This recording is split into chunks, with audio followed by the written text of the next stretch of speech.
Okay, let's dive in.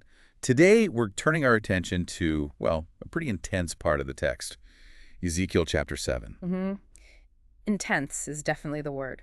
It really delivers this incredibly stark, direct message.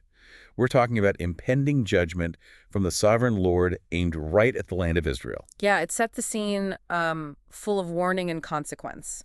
You feel it right from the opening lines. Absolutely. There's no easing into it. It just hits you immediately with this sense of finality. It does. It's less like a warning of something maybe coming and more like a declaration that's already happening. The gears are already turning. And you see that straight away with this really striking repetition, don't you? It's like a drumbeat. Exactly. It pounds it home. The end. The end has come upon the four corners of the land. Right. And that repetition, it's not just for show, it signals totality. It's not just an end for some people. It's the end everywhere. Covering the whole land, yeah. And it feels active, too. Like this ends isn't just arriving, it's like waking up. That's a good way to put it. It has roused itself against you. It has come. It sounds like this, unstoppable force with intent. Almost personified. Almost, yeah. Like something that's woken up specifically to deal with them. And the timing, immediate. The time has come, the day is near.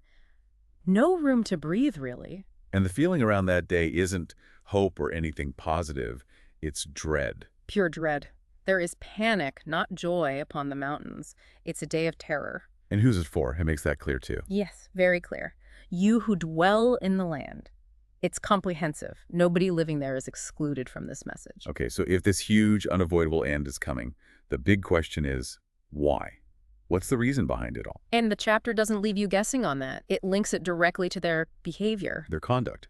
Exactly. I will judge you according to your conduct and repay you for all your detestable practices.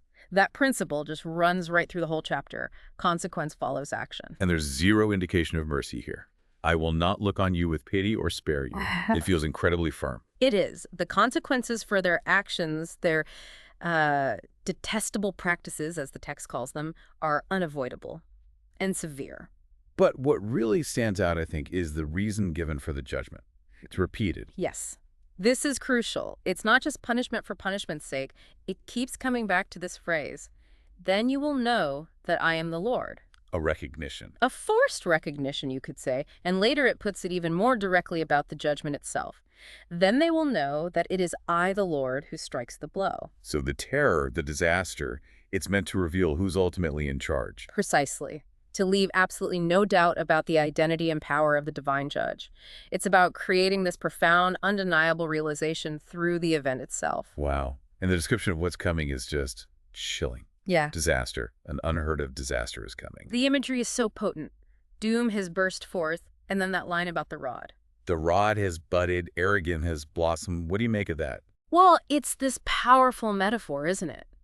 It suggests the instrument of punishment, the rod, it's actually grown out of their own behavior. Ah, I see. Their arrogance, their sin, it's like it flourished, grew like a plant, and produced the very thing they'll be hit with. Their violence leads to the rod of judgment. So it's almost like a natural consequence baked into their actions. Kind of, yeah. It emphasizes that direct link. And the scope of it all sounds like total devastation. Total societal collapse. Yes. None of the people will be left, none of that crowd, no wealth, nothing of value, just emptiness, life completely erased. And it even describes this weird reversal of normal life, doesn't it? To show how upside down everything gets. Right. Let not the buyer rejoice nor the seller grieve, for wrath is upon the whole crowd. Think about that. Basic commerce, the emotions tied to it. Meaningless. Because something much bigger and scarier is happening to everyone. Exactly. And there's that specific detail about land sales, too. The seller won't get his land back. Which would have been a standard expectation, right? Like long-term planning. Yes, land redemption was a big deal, planning across generations. But this judgment is so final, it overrides even those fundamental economic and social structures. Why? Because, as it says, because of their sins, not one of them will preserve his life. Survival itself is off the table. So normal life, buying, selling, planning for the future, it all just stops, crumbles. And you'd think people might try to fight back, maybe. Prepare for battle. You would think so, but the text says it's completely pointless. Futile. Utterly futile. Though they blow the trumpet and get everything ready, no one will go into battle, for my wrath is upon the whole crowd. Human preparations mean nothing against this. And the destruction itself comes in different forms, making escape impossible. Right. Outside is the sword, inside are plague and famine. Whether you're in the city or the country, disaster finds you. It even specifies, doesn't it? Sword for the countryside, famine and plague for the city. It does. It underlines that there's literally no safe place to run, no geographical escape route. And for the very few who might actually survive the initial wave, what's their fate? It sounds awful. Oh, it's bleak. The text pictures them escaping to the mountains, but they're moaning like doves of the valleys, each because of his sins. Moaning like doves. That's such a sorrowful image. It is. Survival isn't relief. It's isolated misery, knowing their suffering is tied to their own past. They're symbols of grief and loneliness. And physically they're broken. Completely broken. Every hand will go limp and every knee will become as weak as water. It's total physical and psychological collapse, utter powerlessness. And then the outward signs. Sackcloth, shame. Sackcloth, terror covering them, faces full of shame, shaved heads. All these were powerful, visible signs in the ancient world of deep mourning, public humiliation, and absolute helplessness. Their outside matches their inside. Devastation. Which brings us to that really striking section about material wealth, silver and gold. Ah, yes. This is incredibly powerful imagery. They will throw their silver into the streets and their gold will be an unclean thing. Just think about that. The very things that meant security, status, maybe even what they trusted in. Right. They're ultimate symbols of value. And here, they're not just useless, they're actively throwing them away like garbage.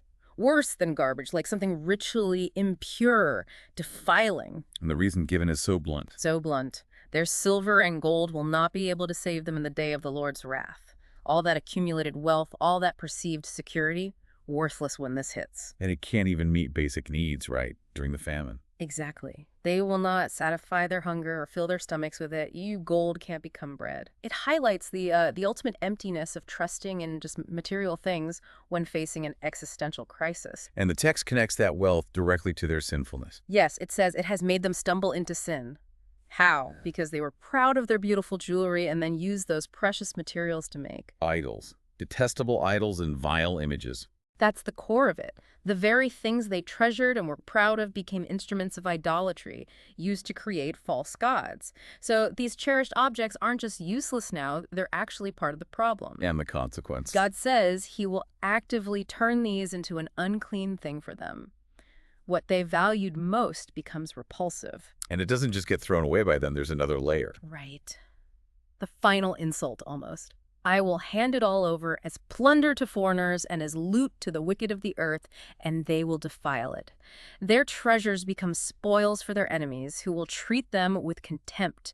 It's the ultimate humiliation. And this desecration extends even to their sacred places. Yes, I will turn my face away from them, and they will desecrate my treasured place. Robbers will enter it and desecrate it. The temple, the place they might have looked to for protection, is abandoned by God and then violated. It's spiritual desolation added to the physical. And the root cause for all this is laid out again. Violence and injustice. Starkly put. The land is full of bloodshed and the city is full of violence. This social breakdown is directly linked to the coming judgment. The instruction, prepare chains, captivity is coming. And it's specified who will carry it out. Foreigners. I will bring the most wicked of the nations to take possession of their houses. It's not just losing property, it explicitly mentions this will end the pride of the mighty. Their status symbols, their homes, taken by invaders. So when this terror hits, people will naturally look for a way out, for peace. Of course, but the text shuts that door firmly. When terror comes, they will seek peace, but there will be none. No negotiation, no escape hatch, it's inevitable. And this collapse isn't just military or economic. It hits their sources of guidance, too. A complete breakdown there as well. Calamity upon calamity will come, and rumor upon rumor. Chaos reigns, and in chaos, people desperately seek answers. Yeah, you'd look to your leaders, your wise people. Prophets, priests, elders. The usual sources, they'll look for visions from prophets, teaching from priests, counsel from elders. But another devastating blow. They will seek a vision from the prophet, but the teaching of the law by the priest will be lost, as will the counsel of the elders. All those channels fail. Wow. So in their darkest hour, the traditional wells of wisdom run dry. Completely dry. No guidance, no insight from the places they always turn to. Just silence or confusion. And this despair reaches the very top, doesn't it? The leadership isn't immune. Not at all. The king will mourn, the prince will be clothed with despair. Their rank means nothing here. They're in it with everyone else. Exactly. Their fate is tied to the whole population. The hands of the people of the land will tremble. Everyone, top to bottom, is caught in this. And that core principle gets stated one last time, driving it home. Yes, judgment based on their own lives. I will deal with them according to their conduct, and by their own standards I will judge them. It applies across the board. And woven through all of this horror, all this destruction, from beginning to end, is that constant refrain. That central theme. Then they will know that I am the Lord. It's presented as the ultimate point, the inescapable realization that will come out of this entire terrible event. So that wraps up our deep dive into Ezekiel chapter 7. It's definitely a journey through a stark landscape of judgment, destruction, and consequence. Yeah, it paints this comprehensive picture where absolutely everything, conduct, idolatry, wealth, leadership, religion, it all comes crashing down together. This dive really gives you, the listener, a clear sense of the sheer intensity and totality of the message here. It shows a complete societal breakdown, touching every single part of life. And how it's all traced back ultimately to their own actions and choices. It's a chapter that certainly doesn't hold back, and it leaves you thinking about what happens when the things people rely on just fail. Yeah. Definitely. And it may be a final thought to leave you with.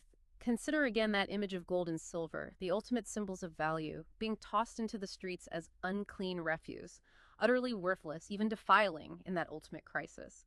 What does that ancient perspective suggest to us today about what truly holds lasting value when everything else might be stripped away? Something to ponder.